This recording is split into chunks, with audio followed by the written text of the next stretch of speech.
Hello, everybody, and welcome into the SFA Season 14 Week 13 Watch Party. We are back with another great one, and we're going down to the SEC as Kentucky takes on Tennessee, one of our bubble teams for the Season 14 College Football Playoff. There's only 2 weeks left in the regular season, and every game matters. Now, before we get started, if you are watching the VOD after the fact, if you want to get more bonus content each and every week, you can check out patreon.com/the SFA.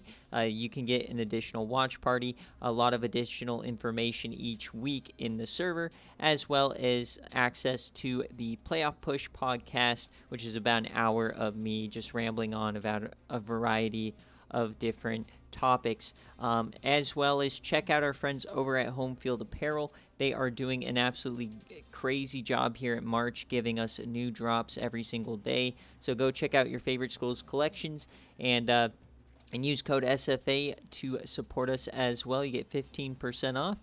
And yeah, let's get into the rosters before we get on into the game here. As we're going to start with Kentucky. This is a team who, they're 4-6. They could possibly get back into the bowl conversation, but they just took down Auburn a couple of weeks ago, and they're led by quarterback. He is a redshirt senior, Mark Harris.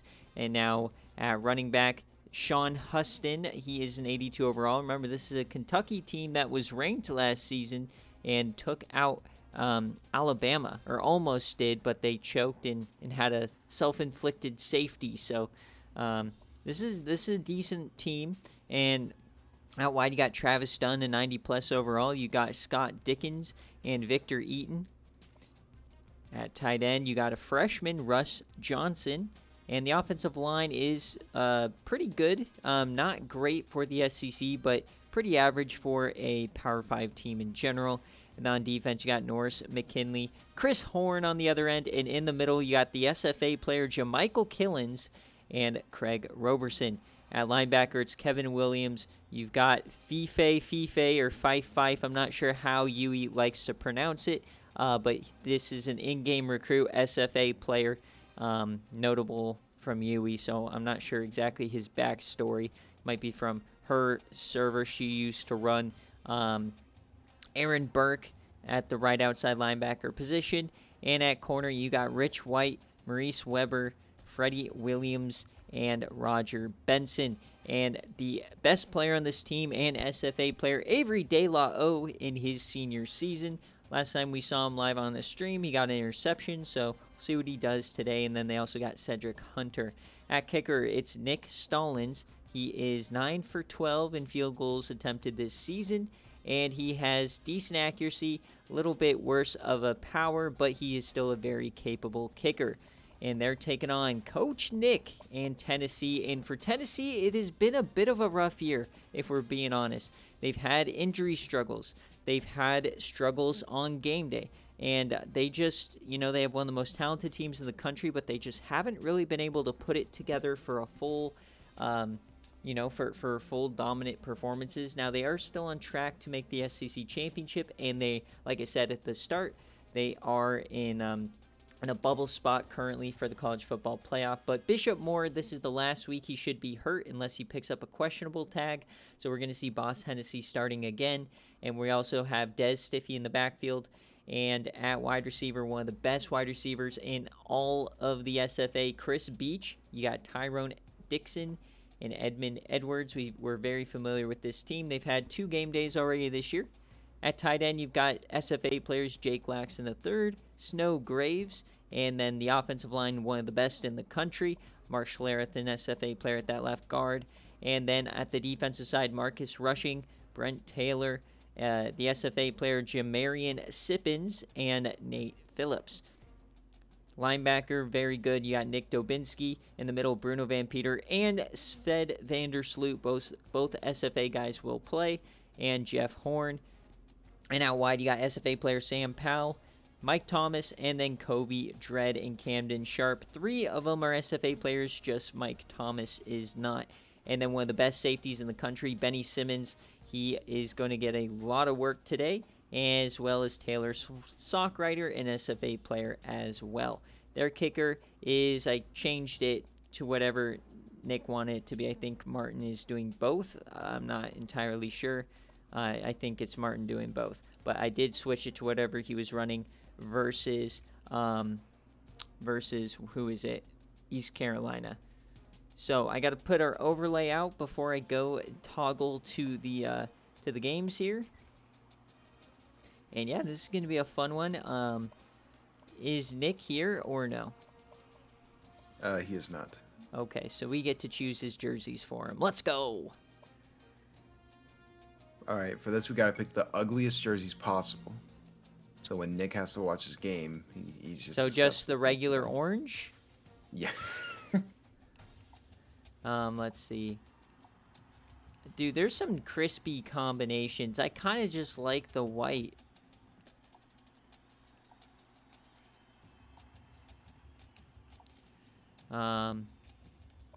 Yeah, man, I like the white. We don't see... I mean, we got to go kind of... Do they have a checker or no? No, it's just the smoky grays. We could go the blacks. I like those. All right, we're going to go black versus the white. And like I said, one of the most talented teams in the country, Tennessee, at home here. And shoot, before we do this, I got to go check to make sure I switched it to 9-minute quarters. I don't think I did. So, pardon the interruption here. But if you're watching this and you're like, why are we watching Kentucky take on Tennessee? This is going to be a blowout. Well, check out the last 3 watch parties where there's been just upset after upset, big game after big game. Like, it's ridiculous. Crowd, how many times in a row? 3 in a row at least? Right now we're at 4, which 4. is... 4 underdogs winning in a row, folks, so... It's outstanding how many times it's happened. Yes. So, this is that midweek game, right? Where nothing is... Why is black... Thank you. Give me actual black socks, jeez. Okay. Let's get on into it. This is a rivalry game. Not too familiar with all the SEC rivalries, but we got Tennessee taking on Kentucky. Now, obviously, we expect a Tennessee blowout, but at the same time, Tennessee is normally not very good on game day performances, so we gotta kind of balance that out, right? So we'll see if Kentucky can do the unthinkable here in Neyland. And we've kind of talked about, especially if you've been listening to the playoff push over the last couple of weeks, is I'm talking about with Tennessee, they're at that third critical loss, they're on the bubble, and they are more than likely going to win the division.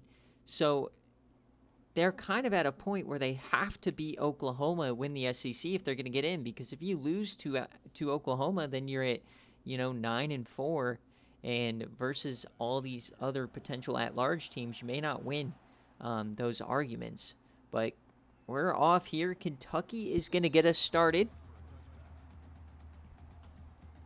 Yeah, and you mentioned it too. If Bishop Moore was starting, I would think that Kentucky could be fighting for a bowl game here, but I feel like Boss Hennessy fits in the scheme with Nick's offense a lot better. I do think that Tennessee wins. I said that last week about our last watch party, but I do think just overall it really does matter, especially in the SEC. So I really do think Tennessee comes out with a win here. Well, we will see what happens because they regardless of talent and everything, these are some seniors. On the Kentucky side, you've got Sean Huston and Harris, the quarterback. So, they're more than capable of putting together 60 minutes of greatness. As we got an early third down here, and there's cheating up. Benny Simmons loves to do that from the free safety spot, and that's incomplete. Nice play there. Linebacker knocking it away. So a 3-and-out to start, and we're going to get a lot of Rocky Top tonight. Yeah, and you talked about how they already have that critical third loss and facing the giant that is Oklahoma. There's a good chance that they get their 4th. Nothing's guaranteed because Tennessee could pull out a miracle, but it really goes back to week 1 versus Louisiana. Losing Bishop Moore that game and not having Boss Hennessy because he had him originally on the red shirt really screwed them. That loss to Louisiana was huge. Absolutely is. Here's Boss Hennessy taking his first carry, and he is sacked in the backfield. Now, I guess it's a designed run, so they're not going to give him the sack, but Norris McKinney getting right through. And that was the problem in the East Carolina game, that right side of the offensive line. So we'll see if that comes back to bite him. Jake Laxton checks in. He looks a lot better in black with those black elbow pads that he's known for. He looks much better. So there's Des Stiffy, and it's time Des Stiffy has a breakout performance on the game day side. He always has good sim games, but we never see him dominate like he should in a game day setting. So 3rd and 8, Boss Hennessy steps up, and he delivers a strike. That's Jake Laxton over the middle for 17. It'd be big time if they can get Jake Laxton going. He's kind of been silent most of the time. He had 1 catch in the East Carolina game. It was a 3-yard touchdown, but he can definitely stretch the field. So fresh set of downs across the 50 here. They're going to hand it off to Stiffy, and he can't find the edge. He tries to Stiffy a man, but he goes down. And the impact player on the defense is going to be Avery De La O, the free safety, number 27, as well as Fife or Fife. I'm not sure how Yui likes to pronounce it. So if she's here, she can tell us. But the dreads there in the middle is him, and then Jamichael Killens, the SFA player, is the nose tackle. Des Stiffy, he goes down. There's Fife. We got to get you in here to tell us what's up with Fife, because I don't understand him. But it's 3rd and 10 now. Trips left. Boss, only 3-man rush. Dumps that off. Oh, miscommunication. That could have gone the other way. What'd you see there, Cryo? I mean, you just said it right off the bat. Miscommunication. The thing with this Kentucky front, they're really good at disrupting the passes that Boss Hennessy has been trying to do. So, in that sort of perspective, they've actually been really good.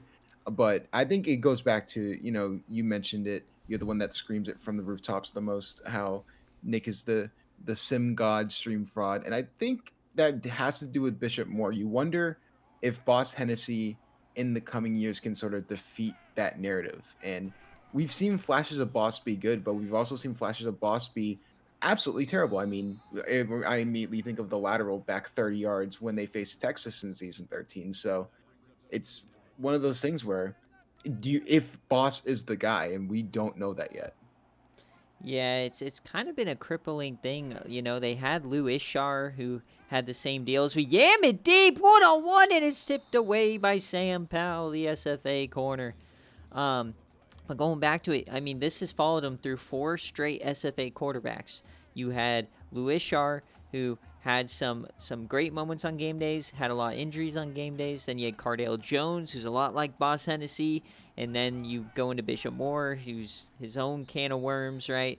And then, so it's just something that's just cascaded down from SFA quarterback to SFA quarterback. So we'll see if any of them can end up breaking that streak or that tradition in the program, as it's 1st and 10 now, and plenty of time in the pocket. This is a great defensive line.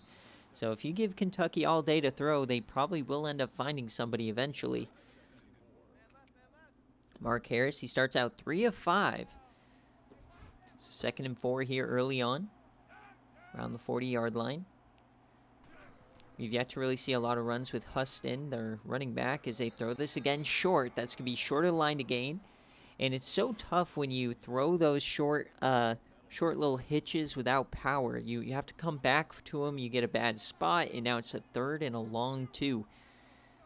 So can Kentucky convert?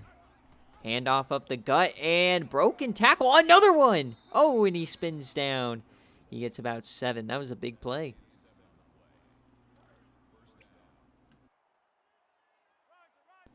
So we're at the 48 now. Fresh set of downs in this pistol. 2 running backs. Harris. They're loving the short passing game early. They're not trying to... I mean, they did test him deep one time, but every other throw has been within 5 yards of the line of scrimmage. Yeah, that is true. And I think it just goes to how good these safeties are for Tennessee, or how many plays they've made. Obviously, like most of the Tennessee players. They've been hit or miss, but Taylor Sockratter still, throughout all his issues, is a stud no matter what. So I highly doubt that they're going to test him deep more than a few times. They really want to make sure that their wide receivers are open. Absolutely. And I would say Benny Simmons, he loves playing down the box. He is one of the scariest safeties in the country as he brings a blitz this time. Harris escapes and somehow gets the first. They're trying to suplex City him right there, and he wouldn't allow it. The guy was looking like Brock Lesnar right there, trying to I don't think that's a good thing trying to to mention right now. trying to German But suplex him in, and that I never saw that receiver, and he turns it into 8. Rush Johnson, the freshman tight end. That was a beautiful delayed tight end screen of sorts. So Kentucky getting creative here, and they're on a drive. 2nd and 2 now inside the 35. Back shotgun, potentially they're going to do a jet sweep, and they do, and that goes nowhere. Victor Eaton, he's gotten so many touches already. And who else but Benny Simmons right there. So 3rd and 2. They're 75% already on 3rd down. Defenders are playing very far off here. And once again, they hit him with the short game. Victor Eaton for 6. So just take it what the defense is giving you. If you're going to play off, we're just going to attack you underneath is what Kentucky's talking about. So trips to the left side now. They're going to throw it again. 4-man rush, and that's late to the outside, but it ends up working. yeah, and if you're Kentucky here, you are fighting for a bowl game here. I feel like the only way you're going to win against Tennessee is if you wear down this defense with these long drives and these short plays they're just giving them. So they're just going to keep taking them. As that one's blown up in the backfield. Nothing doing. That's Brent Taylor off the edge.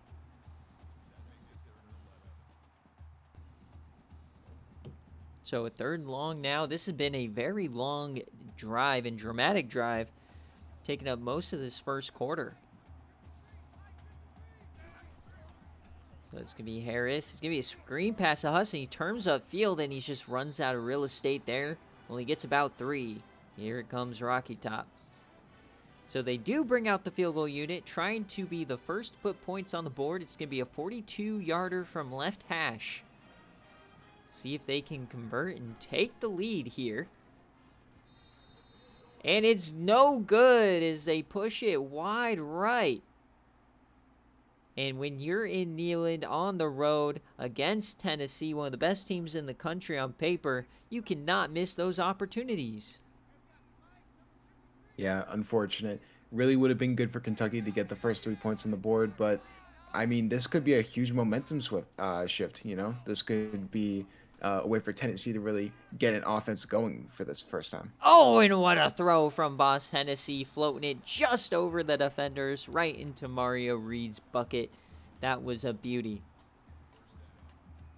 Just layering that just over the linebackers and just under the safety. That was incredible. Avery De La O in on the tackle.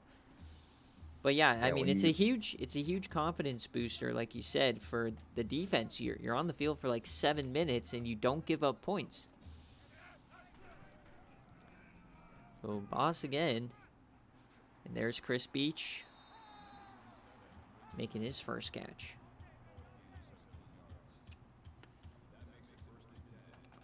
Hennessy's look crispy here so far. Yeah, and you mentioned how like he could be like good or bad, sort of that yin and yang of a good quarterback in the SFA. He has more good than bad, but the bad is just so horrifically bad that they don't want to mention it. Yeah, so hopefully we don't see any of that today as we get the option. It's always scary, but he gets it out to Des Stiffy there with ease. It's about 3. I know Nick on the sideline got PTSD just from seeing him throw it backwards, but so this first quarter been pretty slow, but they're inside the 35 now. Tennessee again, they hand this off to Stiffy, and he goes nowhere. Big time tackle there from Jamichael Killens. Yeah, and I mean, this game is starting slow, but remember, Utah versus Arizona State, dead first half, but then the second half they started to turn it on. So yeah, that's sort of been a theme for Watch Party. That fourth quarter had 41 points As this third down, oh, Des Stiffy unable to stay in bounds. He looked like he was starting to cook. And they're going for it, so getting aggressive, not bringing out the field goal unit. Interesting call here from Coach Nick. Well within field goal range. So they make a move now. They're going to fake it. Oh, all the room in the world. There's Boss. He angles outward. Avery DeLa brings him down. Big time play there. It's going to be about a 4-point swing. Yeah, and I mean, that's something Bishop Moore can't do that Nick has to love.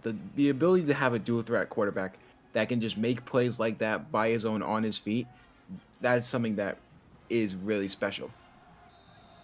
And that's going to end the first quarter. They're going to blue ball us during this break with Rocky Top. As it is 0-0 here in Neyland in Week 13 in a must-win game for Tennessee, who wraps up the division with a win. So we flip the field now. Inside the 5. Only 3 down linemen. This is always a bad idea.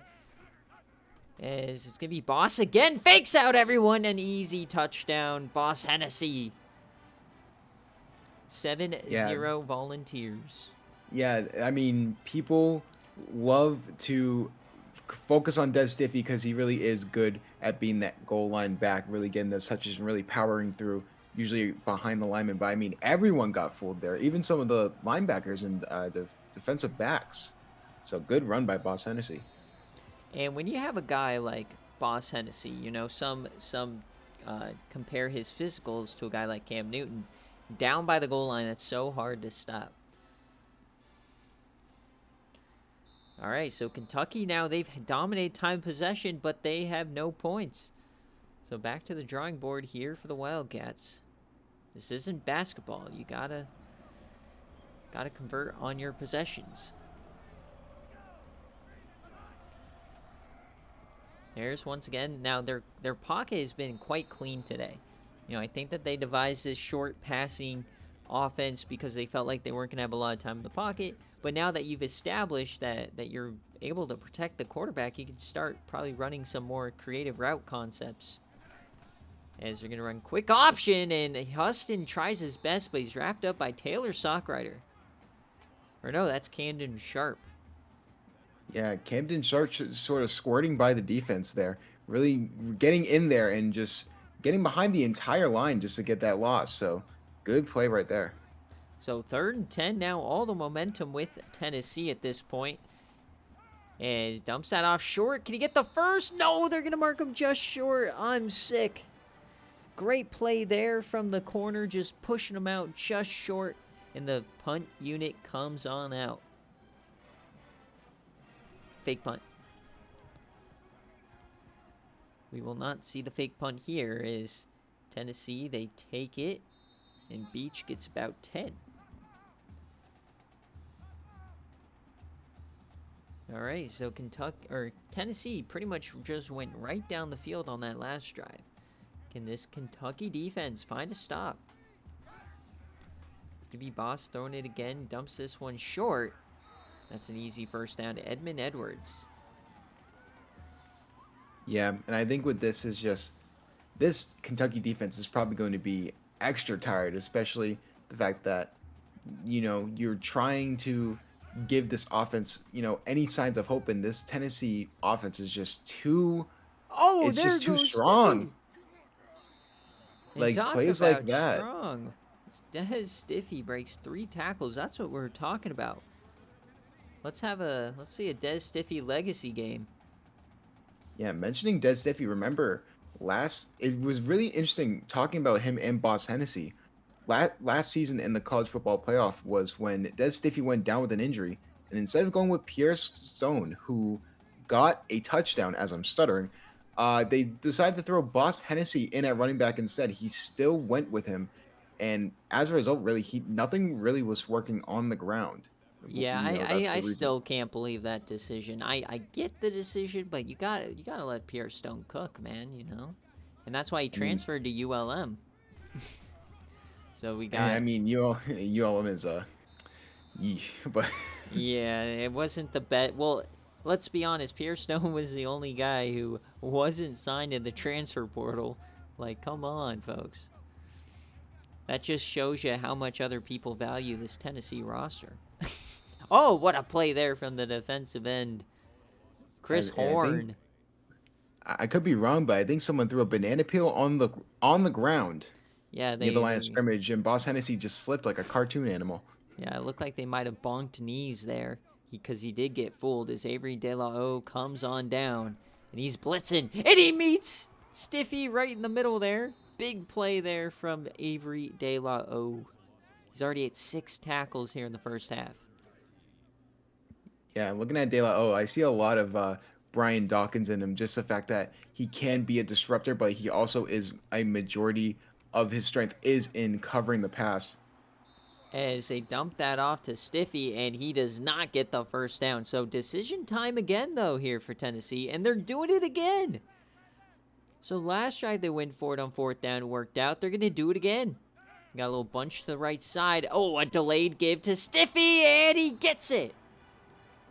Big time run there from Stiffy. It didn't look great. That was a ballsy call. All right, fresh set of downs now. Tennessee really taking no chances here against Kentucky. They want to score often and put these guys away early. So 1st and goal now. Got 4 wide. Tennessee's gonna throw this corner blitz, dumps that off. It was a risky throw. Wait, the ball's on the ground. Kentucky picks it up and they're going the other way, and he's knocked down. Will this stand? I mean, Was you would have he to down? you would have to check this, right? You I have swear, to. I thought he was down. And that's Was it. he? Avery De La O forcing the fumble. I mean, don't I know know. that he was a disruptor. I see, like I said, Brian Dawkins. It was is a great comparison just because he literally can just be any level of the defense on the field. I swear he was down. I could be He wrong. was on top of it, Avery De La O, though. He's not down. Uh-oh. Oh, no.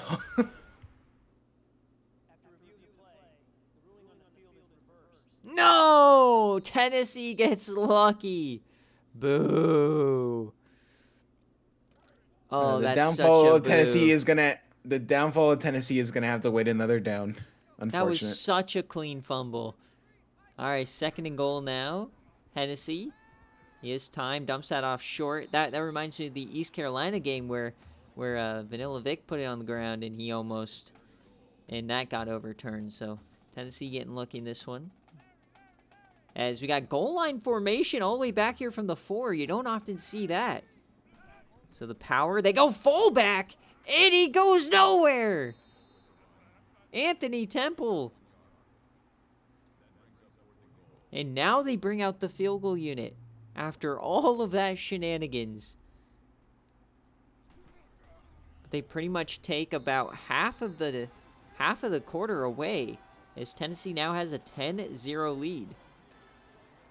Yeah, and I don't know about you, but I know that it's 4 yards is a lot for a fullback dive. I love the call.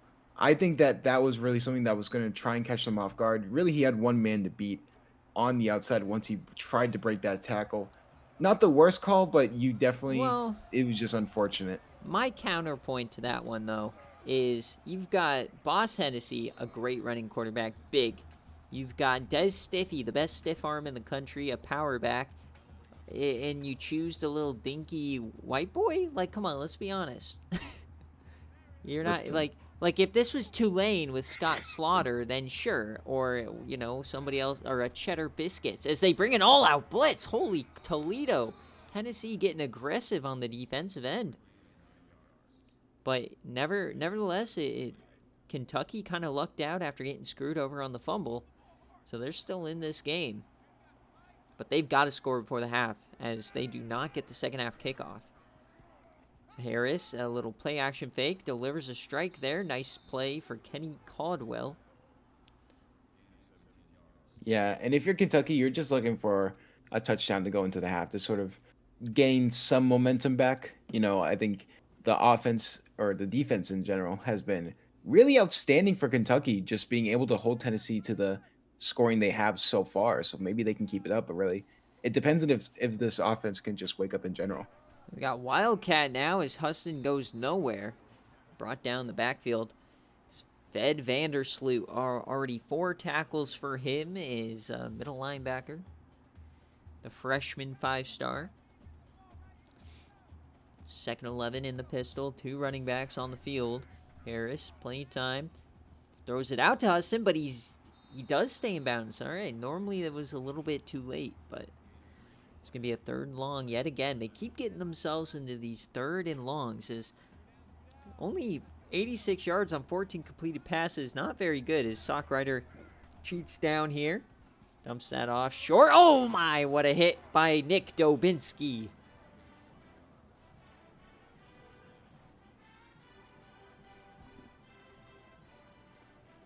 That was brutal. So now they're just going to punt it away yet again. I kind of would have liked a aggressive call there. But nevertheless, they punt it back. Got to play more defense. As Chris Beach, he's only been held to 1 catch today. Yeah, he has only been held to 1 catch, but counterpoint, as the famous TC would like to say. I feel like they've been really good with rushing the ball, and I think that's really just been their main strength going in. Boss Is Hennessy, like you see here, he's breaking tackles left and right, and him and Des Stifia has been a great 1-2 combination. I think they realize Kentucky's secondary is the thing to worry about the most, so they're taking advantage of that. Yeah, Avery De La O does not miss a lot of tackles, so that was crazy. As this time Stiffy goes way down. Oh my, -5. So Kentucky's defense maybe waking up. Maybe they've smelled some blood in the water on that fumble. Got the goal line stand, got a little bit of momentum as Tennessee starts running clock here as they hand that off to Stiffy, and he pushes forward, gets about half of it back. But Kentucky eager to get that timeout off. They want the ball back, and they're coming after this punt.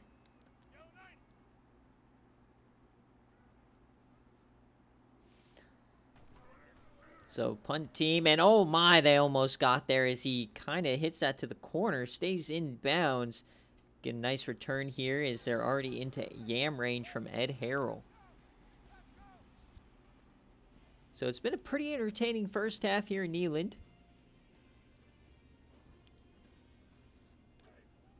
Kentucky, though, a lot of missed opportunities, especially that missed field goal is playing a huge part right now. Harris delivers a strike there. That was a beautiful throw. But no, he went out of bounds. Couldn't get the toe in. So 2nd and long, another missed opportunity there is like I said, they keep blitzing and the pass blocking has been impeccable as they pick it up yet again. And this time they convert. And how about the freshman tight end there going cross formation to pick up the safety blitz? That was beautiful. Yeah, really impressive by the freshman. So now inside the 45, and another open man down the sideline. Kenny Codwell again. So pretty much every wide receiver now getting involved here for Kentucky, having a ton of success here. Only 3 incompletions so far for Harris. I don't think anyone saw that coming. Yeah, and I think Kentucky's just playing smart football. They're trying to just find the open man with these outside routes. It's really been working for them, especially the drag routes going across the field. Tennessee can really just not guard them for most of the side. So expect All to see out more of those. blitz again. He yams it downfield. Touchdown, Kentucky! Travis Dunn tiptoes in the back of the end zone. And if this stands, that is a piss missile. Oh, I think he got the toe in.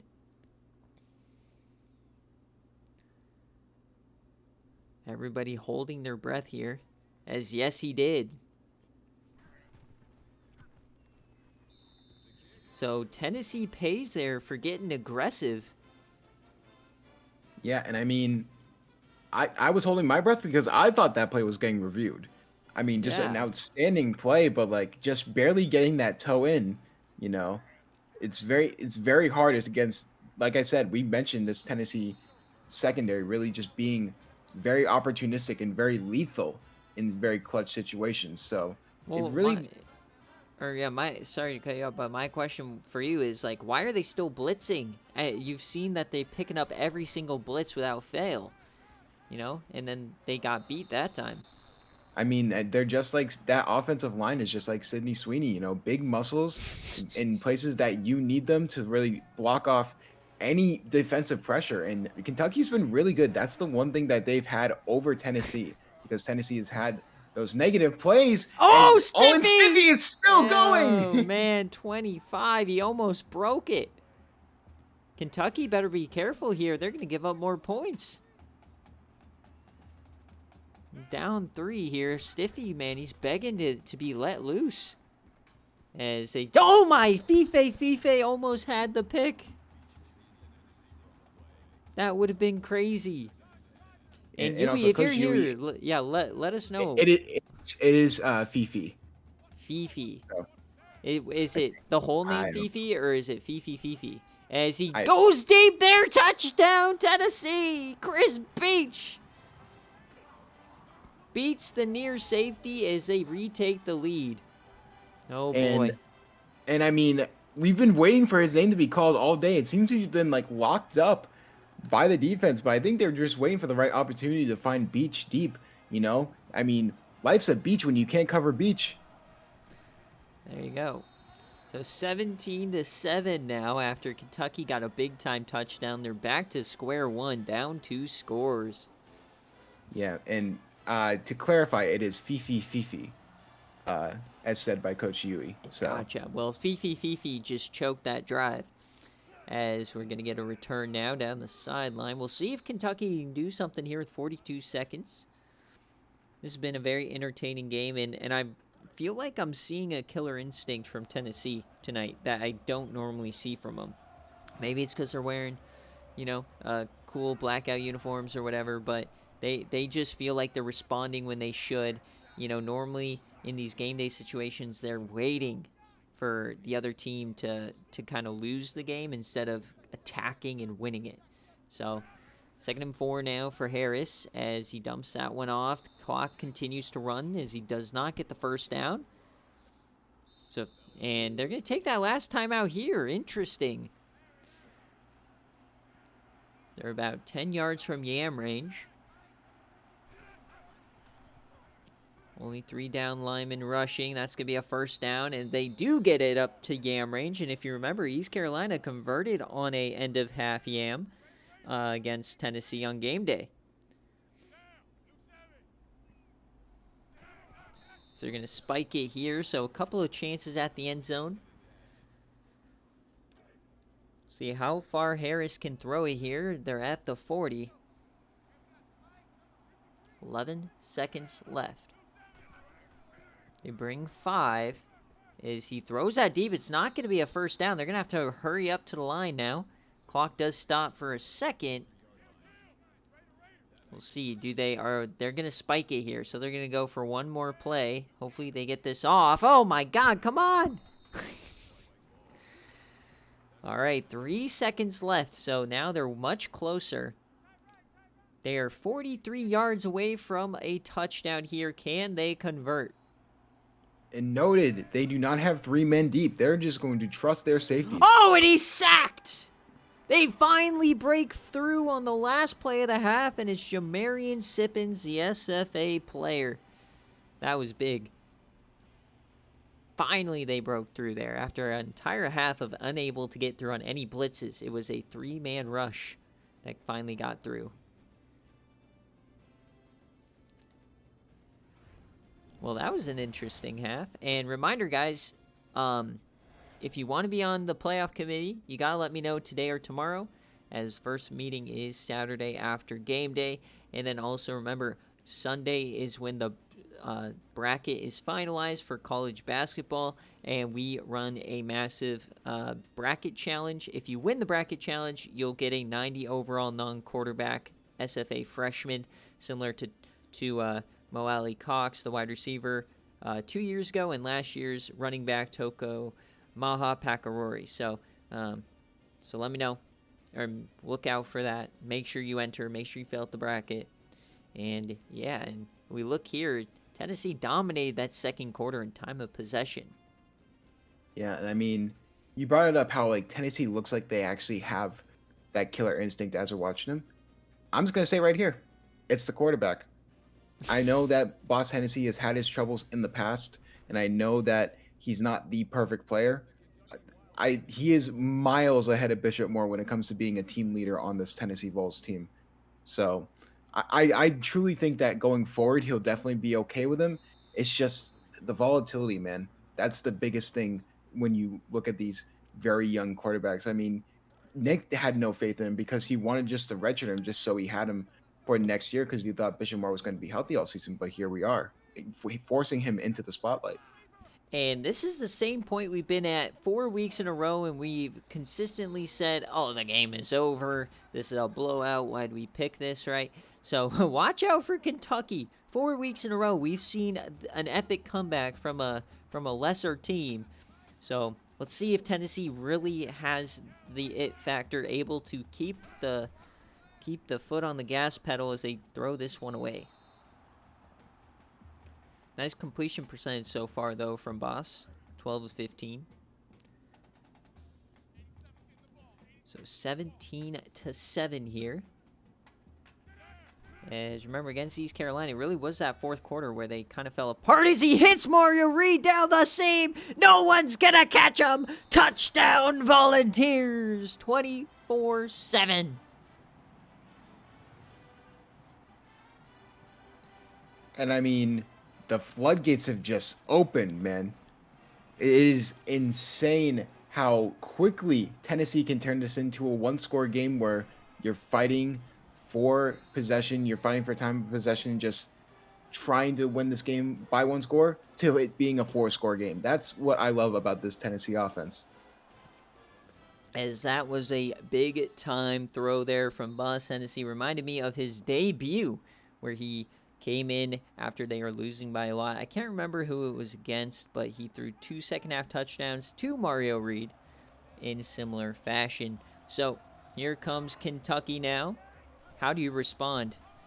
As they've not been able to run the ball at all today. Sean Huston, one of the better running backs in the SEC, has 9 total yards. Now, like I said, against East Carolina, we saw Vanilla Vic kind of had the same start. And then in the second half, he ran all over him. So we'll see if Tennessee, once again, is shoring up this part of their game. They've improved a lot over here. As Harris does escape, and he's going to be marked short. Phillips gets the tackle there. Yeah, and one of the surprises of the SFA this year is just how, I guess, top-heavy the SEC is. I mean, the SEC started out with a horrendous record. I don't know what their record was in week 1, but, you know, my UNLV Rebels had to contribute to that. But it's just, it's crazy because so many of those SEC teams lost in that first week. And really only a few of them were able to rebound. I know Auburn's one. Obviously, Tennessee was going to rebound. I think everyone knew that. But it's just this thing of you never know who's going to win in the SFA. So it's very interesting. Yeah, and I think the West has kind of corrected themselves a little bit, as you still have Oklahoma, LSU, A&M in the playoff hunt, but teams like Ole Miss, Texas have completely fallen off. But the surprise has been this other division, as you had Georgia nowhere to be found, Alabama nowhere to be found, and then Auburn starting to fall off the last couple of weeks. They have 2 straight losses. If we get a broken tackle, oh, what a move from Harris. He's still on his feet. He gets to the 20. But it's really only been Tennessee. And even then, they have been underperforming their own standards. So, be interesting to see how they finish this season. Yeah, and I mean, you mentioned it before, but, you know, you're of the belief that if Tennessee makes it to that championship game and loses to Oklahoma, that they won't have a strong enough record for the playoff. Yeah, and it's not really their own fault. It's the fact that we have like 10, 12, 15 teams right now. They're all 7-3. I think, probably over half of those will wind up 9-3. And then you're talking about, all of these different teams as we get a broken tackle, Wildcat touchdown. Sean Huston breaks through. What a response here from Kentucky. Yeah, But and I mean, like Sean Huston, we've been waiting for him to really be the running back that Kentucky needed him to be early on in this game to really set the tone. But I think that Wildcat really opened the door for it. But yeah, continue with your great SEC story. Well, yeah, and well, I was just saying is like if you listen to the playoff push this week, I talked about mainly in my final segment about how there's 6 at-larges, but it's what it's looking like is there's really going to be only 2 or maybe 2 or 3 at the very most that are available to true bubble teams. So it's there's a lot of elbow bumping, elbow rubbing. You got to look at your resume. You got to start blowing teams out, right? It's not a comfortable situation to be in.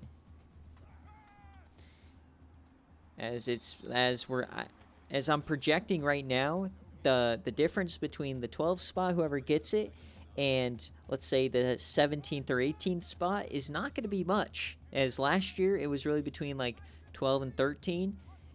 This year it could be between like 6 or 7 teams. As we get another yam here for Hennessy, and he connects. This time Tyrone Dixon.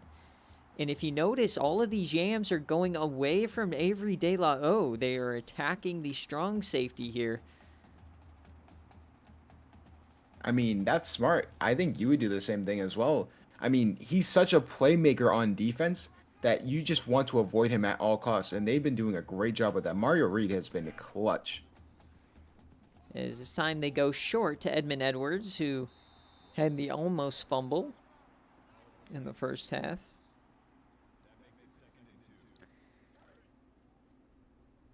So we have about a little over, 5.5 minutes left in the third quarter, as Kentucky's defense just has kind of fallen off a cliff here as of late as they continue to give up first downs. If Kentucky wants to mount a comeback, they've got to figure out this defense.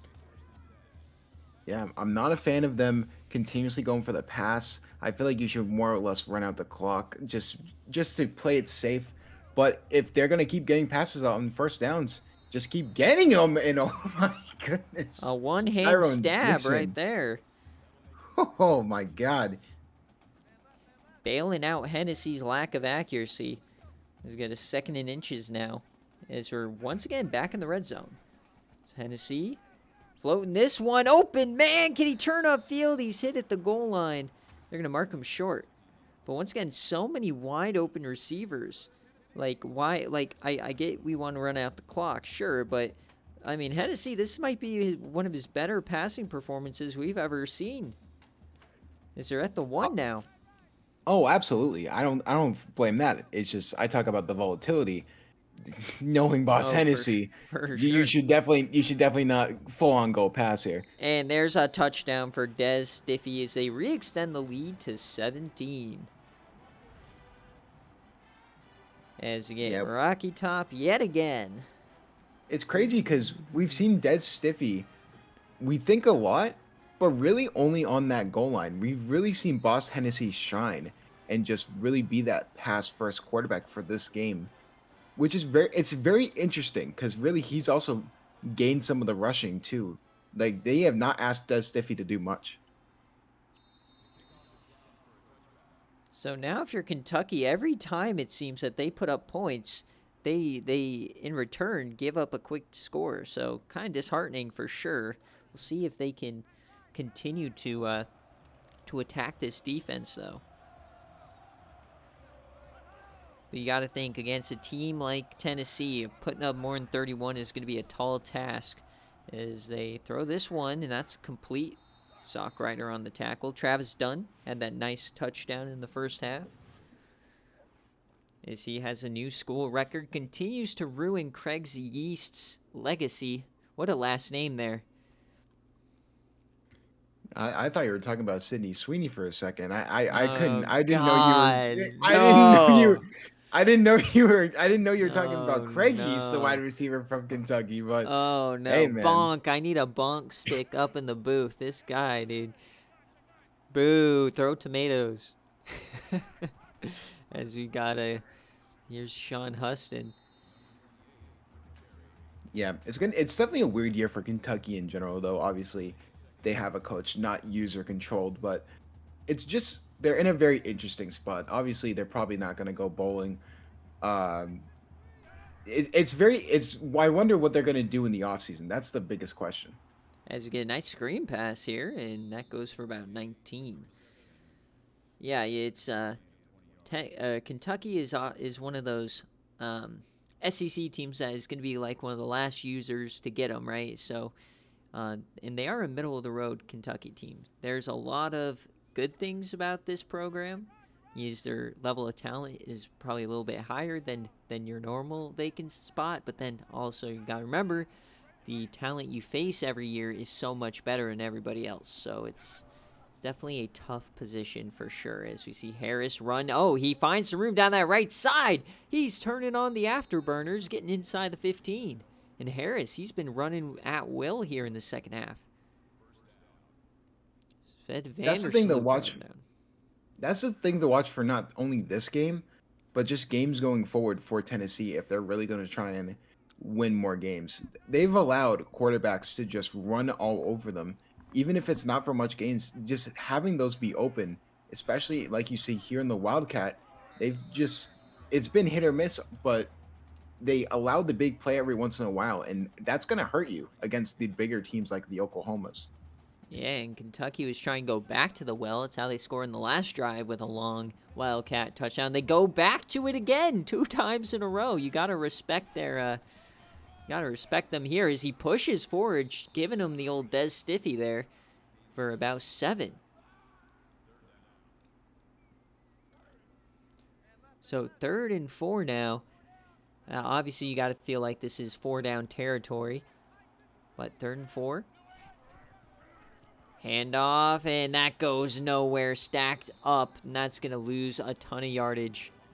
Kobe Dredd, the SFA player, the BearCave reward, making a play.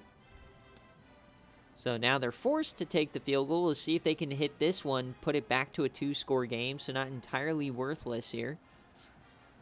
As you still got about 11 minutes here in game day to make a play as it goes through. So back down to 14. And this sucks because if Kentucky made that early field goal, it would only be an 11-point game. Yeah, that would be, you know, more. It still would be a 2-score game. You would still have to have a miraculous comeback. But in that case, you can still have leeway. Chris Beach is still on his feet after 3 tackles. So I don't know if Kentucky has a chance, but Yeah, I mean, let's be honest. It's Tennessee. You guys scrape together every possible point, every possible chance you get. Field goals lose games against teams like this. As they got Jake Laxton in the slot here, and we've yet to see the big mistake here from him. Is that there goes Des Stiffy, one man to beat. It's Avery De La O, and he pushes him out after 50 yards. So there's your big play from Des Stiffy. yeah, and I mean he was again wide open receivers. De La O cannot be the entire defense, and I think that's the problem. He is really good, but I think Kentucky relies too much on him to make every single play. It's only Yeah, one guy. In the SFA, like you said before in the playoff push, you need impact players on multiple levels of the ball to be any type of successful.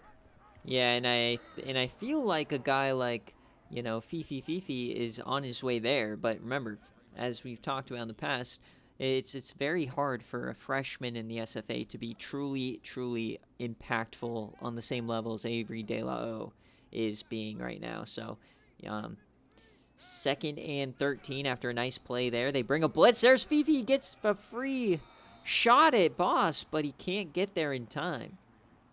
Is I mean, Mario Reed. if we're talking about impact freshmen though, it may not be Fifi, but how about you, Baldo Kingsbury of the I'm sorry, he's UNLV played Rebels? about 12 snaps all year. I don't think that's impact. That's 12 As he snaps. gonna, That's enough for me. as Des Stiffy's gonna convert on a 3rd and forever on a delayed give. How about that one? That is a ball buster, if I don't say so myself. And once again, who is there to clean it up? Avery De La O. Yeah, and I mean, Des Stiffy has that volatility of just breaking off for the big play. I mean, we saw it that he was the reason in the season 13 that they were leading in that playoff game before he got hurt. That was the main reason they lost that game. So As he overthrows a wide open Chris Beach in the end zone. Oh, boss. Never change. We got 2nd and 10 now at the 14. Split back sets here. Anthony Temple on the field. He had a touchdown as Stiffy's in motion, and they're going to... Oh, he gets hit hard. That's Hennessy going down. Chris Horn. He ran right into the back of his center. Tried to do the old tush push. Got rejected. So 3rd and 13 now. So we got a little bunch to the left side. Laxton in motion. Big opportunity here for Kentucky. So it can be a screen pass to Stiffy. He has all the room, and he gets stacked up there. As the smart thing to do here would just be bring out the field goal team, and that's what they're going to do. So trying to push it back to a 3-score game. yeah, but I mean, Boss Hennessy, 22 of, I believe that was 36 or something like that. Very, very, very impressive. I've been really happy with the way Boss has performed, and I think I mentioned it at halftime, but I think Bishop Moore, while he is a outstanding quarterback, my apologies, it's 22 of 26. Looking at the stat sheet, that's absurd. But it really is good to know for the future that Nick has a good quarterback at least for 2 years to really change the narrative because of being that sim god stream fraud that TC always yaps about. As we I mean, it's honest. He's 1-1, but he really should be 0-2. You guys remember that Georgia Tech game early on in the year? That was ridiculous how they somehow won that game. But hey, they're playing well tonight. They're gonna need one heck of a fourth quarter if Kentucky wants to take these guys down. So this is gonna be the last play here in the third quarter. No, they're not even gonna snap it. So wasting my time here, Harris. As we're going to flip the field. We got 9 minutes left here in Watch Party Week 13. Oh, baby. So Tennessee trying to get every possible win they can in impressive fashion. I don't think they'll take their foot off the gas here.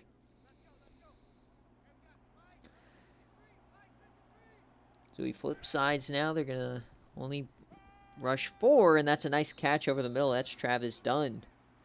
He's had a good day. So, and Mark Harris in his own right, 27 of 30. Both quarterbacks having great completion percentages today.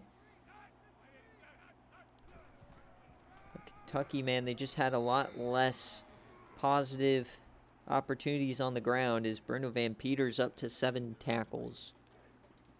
So 3rd and 3 now. Obviously now it has to be 4-down territory. You're down 3 scores. Harris takes off. He's been so good at this, and he gets the first down. Taylor tried to give chase, and he just could not.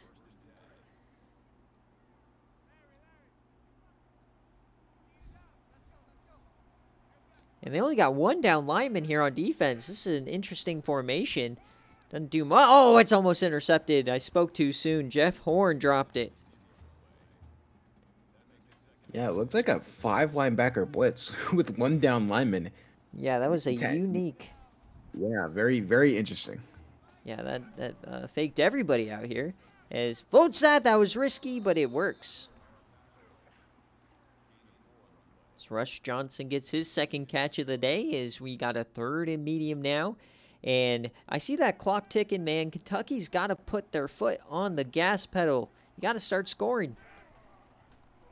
Drops back here, dumps that short, it's intercepted! Kentucky takes it away, or Tennessee takes it away, and that's Mike Thomas, the same guy who got the interception on East Carolina.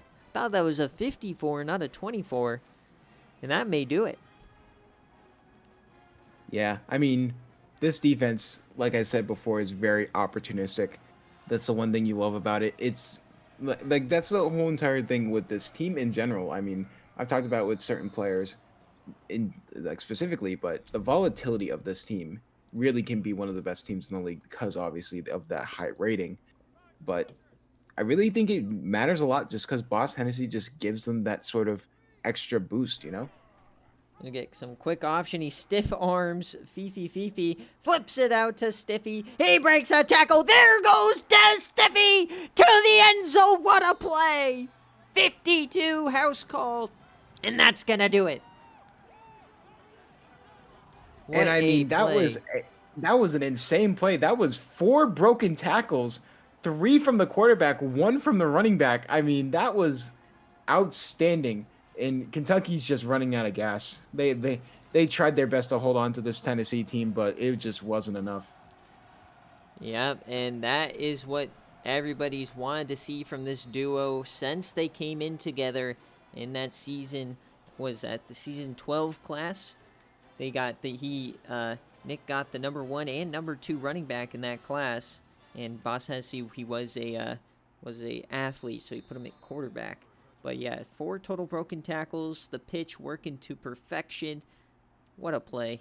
So 41-17 now here for Kentucky. Things have just gotten out of hand pretty quickly here. As you're down 24. They are going to still throw the ball here.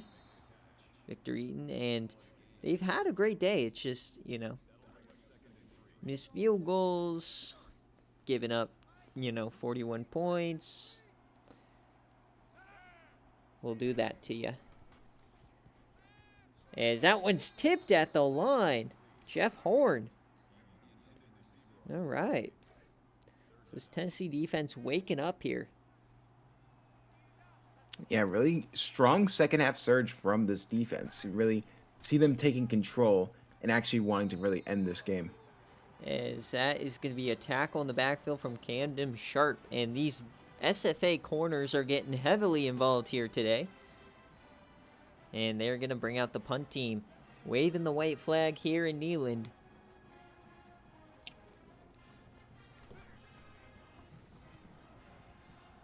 You'll always be home sweet home to me. Every time we have a Tennessee on stream, I have Rocky Top stuck in my head for about 48 hours afterwards. It's the worst. That's exactly what Nick wants, especially for you, Yeah, I believe so. Yeah, he wants them rent-free in my brain. But it's a lot better singing Rocky Top when you're up 14 in the fourth quarter. You know what I mean? As East Carolina. Oh, here we go. The ECU propaganda rises Okay, again. you want to hear propaganda. How is it that UNLV is in the top 10 and their best opponent is like a 2-8 Florida? Listen, okay? There are better teams with better schedules that are on there, okay? Sorry, I'm excited for that game because I think it's going to be close.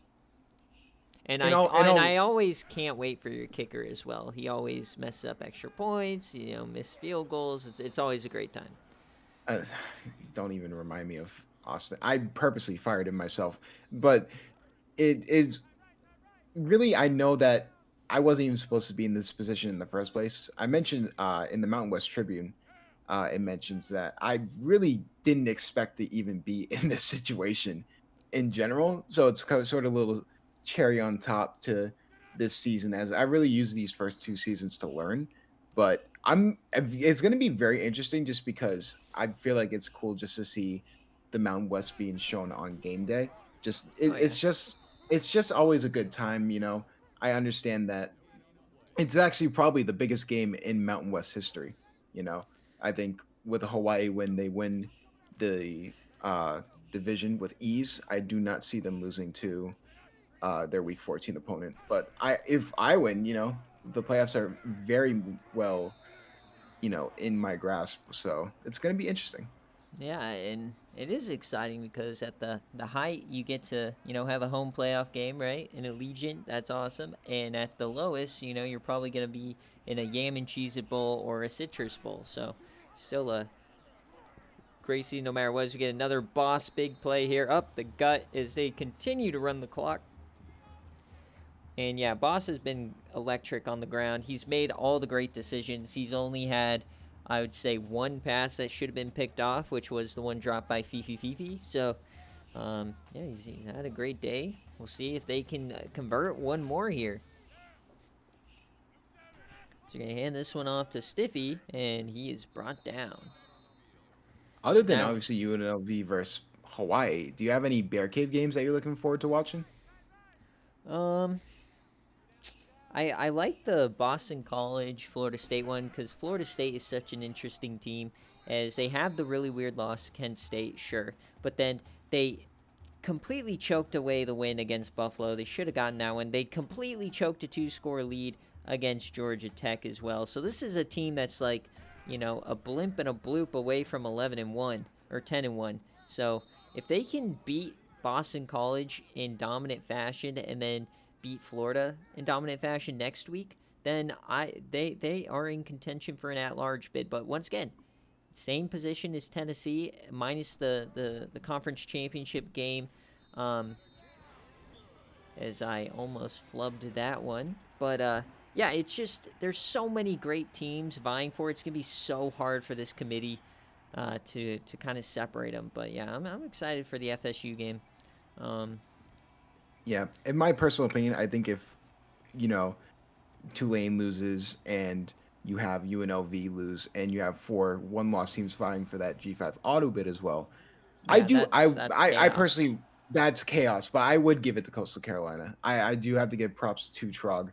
I think his strength of schedule is very, very impressive, and I've been really impressed with Coastal Carolina. They had the loss to Troy, but overall, I mean, if anyone who goes up against Wando, Hootie's in trouble. I mean, I think we both know that. Yeah, I mean it's gonna be a ridiculous finish in the group of 5, and this week is pretty much all about figuring out the top end of the group of 5, because if Tulane wins and UNLV wins, then it's pretty much set in stone. At least one of those two is probably gonna be the team. So we'll see, but Kentucky here will not be in the group of 5 race, obviously, or even in any type of a bowl race, as they are going to finish with 7 losses at the very best. I And do believe. I haven't done calculations, but I maybe the bowl cutoff might be 7 wins this week, or this year. So we'll see. I mean, you bring up a good point. I mean, the top end is just so top heavy that with all the bottom feeder teams that there's so much Oh, good talent. we got a big play. Woo! An overcommitment there from Taylor Sockrider. Scott Dickens gets a nice gain. Not sure what Taylor Sockrider thought he was doing, going for the pick behind the receiver. Yeah, I think he was running, not seeing the receiver, and then he realized he ran right past him. Yeah, I don't know. Sockrider did in season 13 playoff drop like what 7 interceptions. Oh, yes, he did. As yamming this one down the seam, a beautiful throw. It's way too late, but nice play there for Harris. That did not look open. Yeah, very tight window. Good throw there.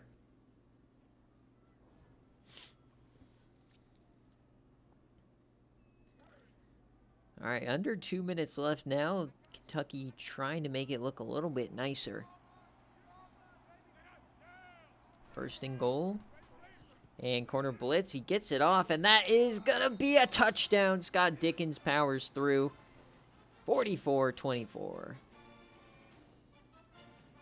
I mean, you really can't fault Mark Harris for the Kentucky's loss today. He's been outstanding. He's been forced to throw the ball a lot more than he probably wants to, and he's just been a really good, part of this offense. I think he's a redshirt senior, so it's going to be really interesting where they do go to quarterback next. And let's be honest, you got to play a perfect game to beat Tennessee on the road, right? It just doesn't happen.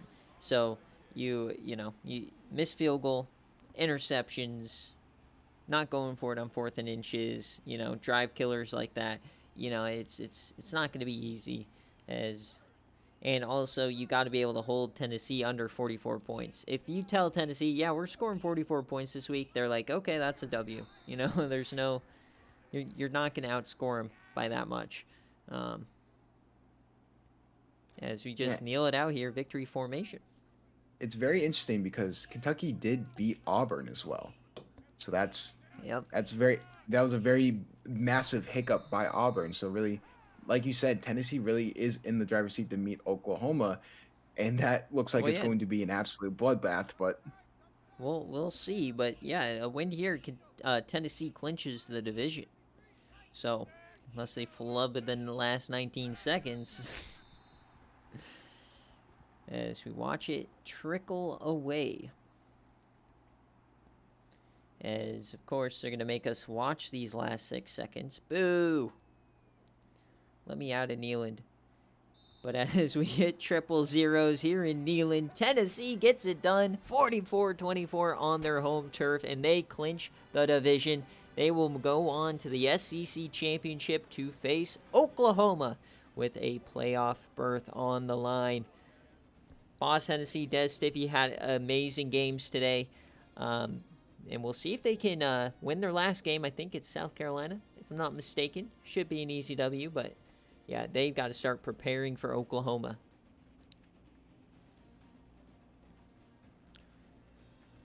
So another good watch party here.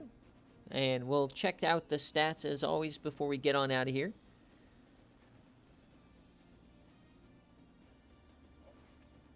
Boss Hennessy is your player of the game, and yeah, he had a great game today. yeah, I think that's 4 total incompletions. That is exactly what Nick wants to see out of his quarterback. And then being able to do it through the air and on the ground, the big play hitting over and over, right? It was a perfect start to finish game for the Tennessee Volunteers, even on the defensive side as well.